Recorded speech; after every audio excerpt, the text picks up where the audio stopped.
ベトナムの古都フエ、世界遺産にも登録されており、ベトナム中部の主要観光地にもなっています。こちらの動画ではそのフエにある人気観光地の行き方や料金、お得で美味しいご当地グルメを紹介いたします。ベトナム観光を計画中の人には役立つ情報もきっとあるはず。ぜひ最後までご覧ください。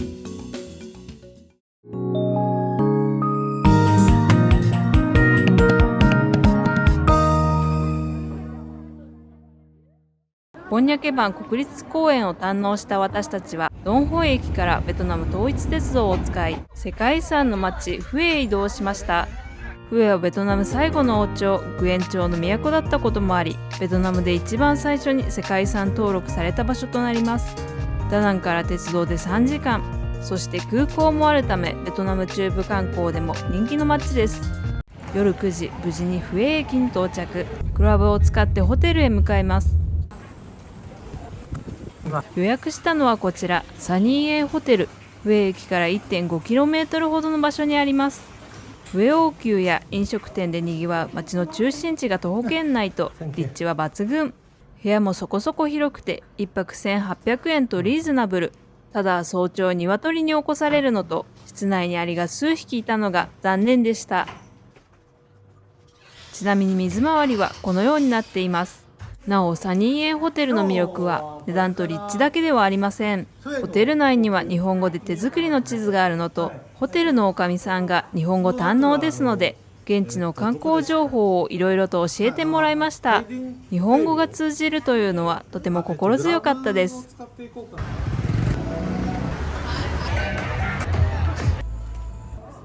この日夕飯に訪れたのはこちらのお店。Google 星 4.8 と高評価なのと、夜遅くでも空いていたので入ってみました。店内もとても綺麗。ご飯を待ちましょう。こちら文房フエというフエのご当地麺料理。牛肉と牛骨スープが特徴です。あっさり食べやすい。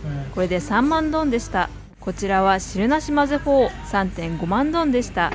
そしてこちらは眠るいという料理。レモングラスの茎に豚肉のつくねを巻いて焼き上げたものです。野菜とつくねをライスペーパーに巻いて食べます。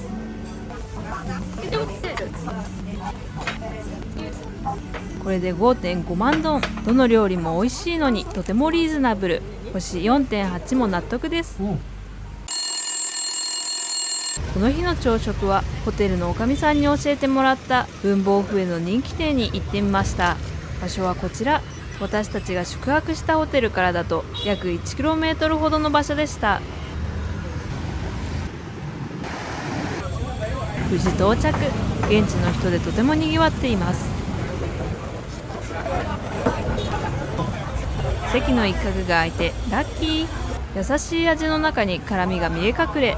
文房フエなので牛骨ベースだと思うのですが、お魚の出汁も感じます。ミャンマーで食べたシャンヌードルを思い出しました。ちなみにお値段は1杯4万ドン。ローカル感のあるお店に興味のある人は訪れてみましょ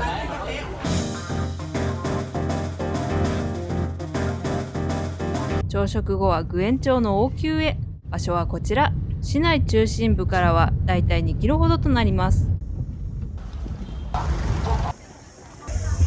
チケットは1人20万ドン、1200円程度となります。それでは早速入ってみましょう。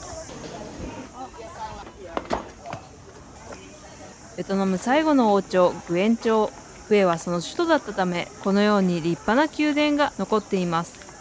外観もそうでしたが、内装も中国を思わせるような作りとなっています。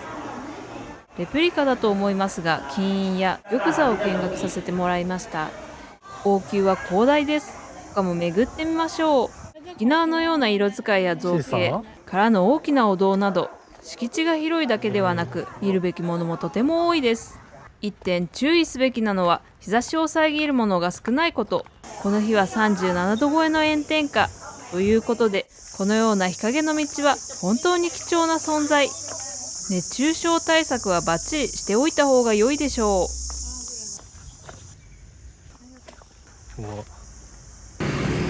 あまりの暑さに一度王宮を出てカフェへ退避。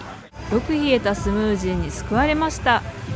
なお再入場は不可でした。私たちが訪れた際は宮殿内のカフェは潰れてしまっていたので、水分は多めに持ち歩きましょう。ちなみに有料エリアはこの範囲。対して Google マップではここに笛王宮とあります。ということでそちらにも行ってみましょう。で、到着したのがこちら。現地の人たちの生活の場となっていました。ちょっと歩くと蓮の池に囲まれた雰囲気のある道もありますが、基本何もありません。皆様はここまで足を伸ばす必要はないでしょう。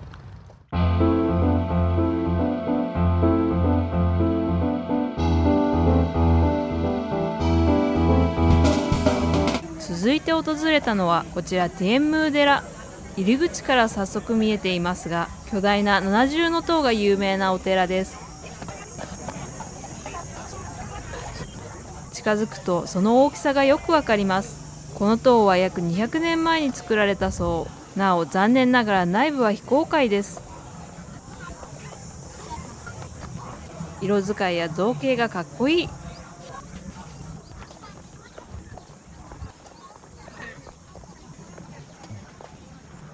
日本のお寺と近しいですよね。なんだか親近感が湧きます。さらに奥はこのような素敵なお庭が広がってました。笛王宮とセットで行ってみてはいかがでしょうか。交通安全。グラブで市内に戻った私たちはショッピングモールでお昼を食べることに。ダナン、ホイアン、ドンホイと巡り、連日連夜のベトナム料理。それもあってか急にジャンキーなものが食べたくなってしまいました。ちなみに場所はこちらです。オーダーは小さめのピザとポテト、チキン、ガーリックトースト。味は見たまま。これ系のものはたまに食べると美味しく感じますよね。いただきま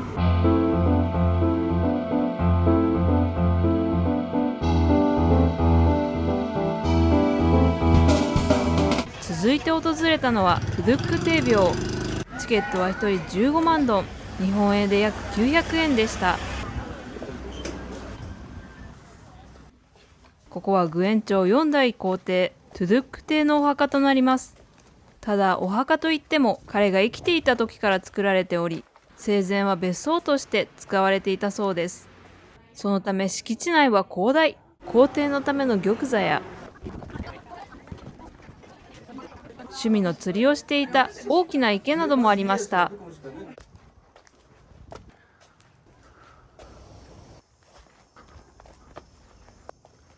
とても穏やかな時間が流れます。笛を代表する帝廟の一つです。笛観光の際は訪れてみてはいかがでしょうか。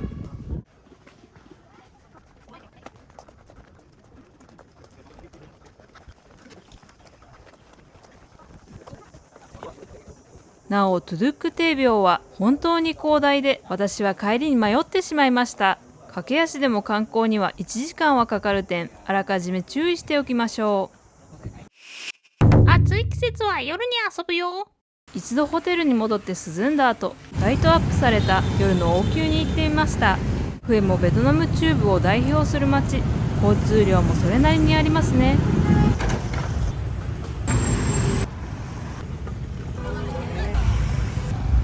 王宮前のスペースは翌日にイベントがあるのか、ステージが作られてました。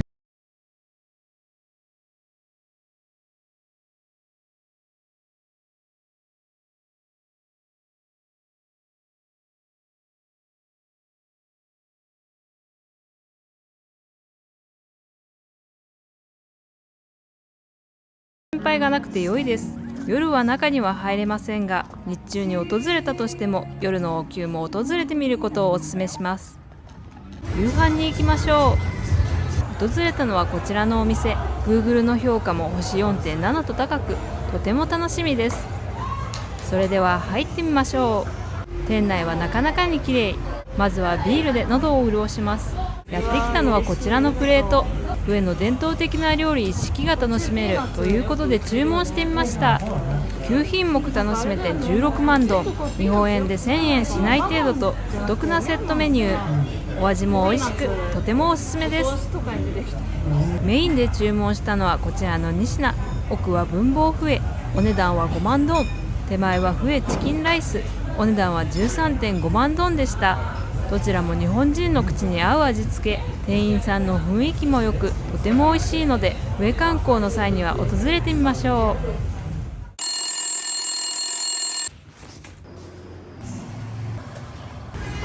う。この日はフエ最終日、さらには9日間滞在したベトナムの最終日でもあります。そしてベトナム観光、最後の朝食に選んだのはこちらのパン屋さん。素敵なテラス席があったので、そちらでいただきましょう。注文したのはサンドイッチ。クロワッサンベースなのがフランスを感じさせます。これで 6.2 万ドン、350円くらいなので、現地ではちょっと高級な朝食でしょ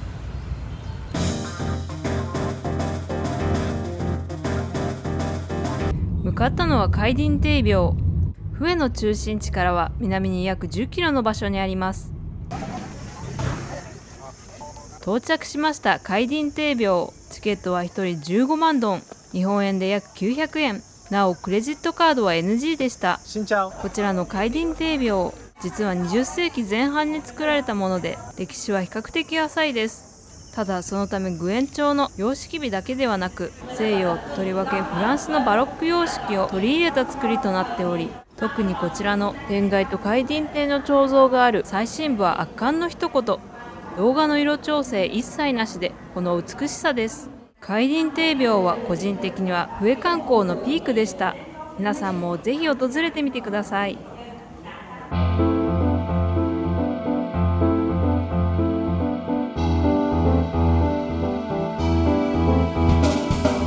続いて訪れたのはミンマンテイ廟。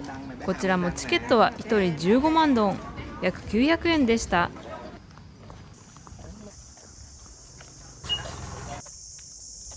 ここはグエン朝2代目皇帝ミンマン帝の廟となります。先ほどのカイディンテイ廟とは打って変わって中国様式の作りとなっています。グエン朝の中でも最盛期を誇った王様のお墓、広く見応えもあります。トゥドゥック帝廟やカイディンテイ廟と合わせて訪れてみてはいかがでしょうか。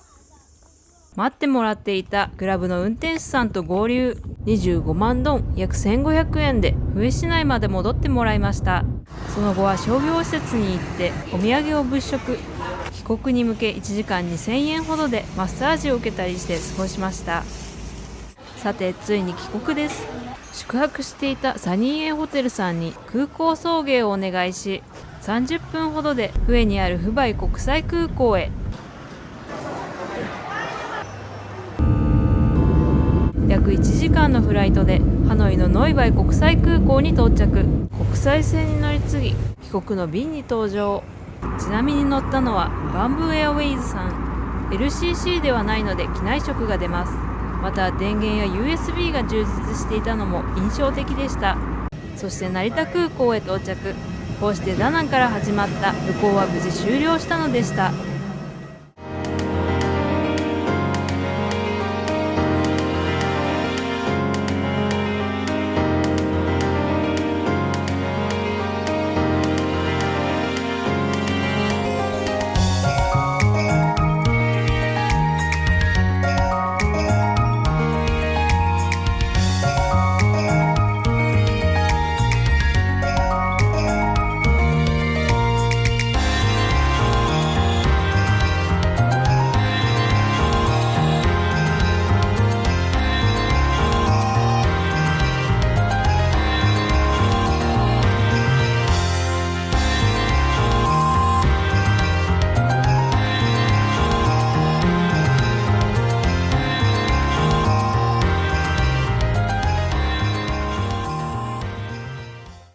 次回予告までのご視聴ありがとうございました。ここまでの内容は楽しんでいただけましたでしょうか。もしよろしければ励みになりますので、チャンネル登録やグッドボタンをいただけると嬉しいです。またこれからフエやベトナム中部に行こうと考えている人も多いと思います。私たちでよければ知っている情報はお伝えしますので、コメント欄からお気軽にご質問ください。またフエに詳しい人もおすすめスポットやホテル、ご飯屋さんをコメントで教えていただけたら嬉しいです。それではまた次回の動画でお会いしましょう。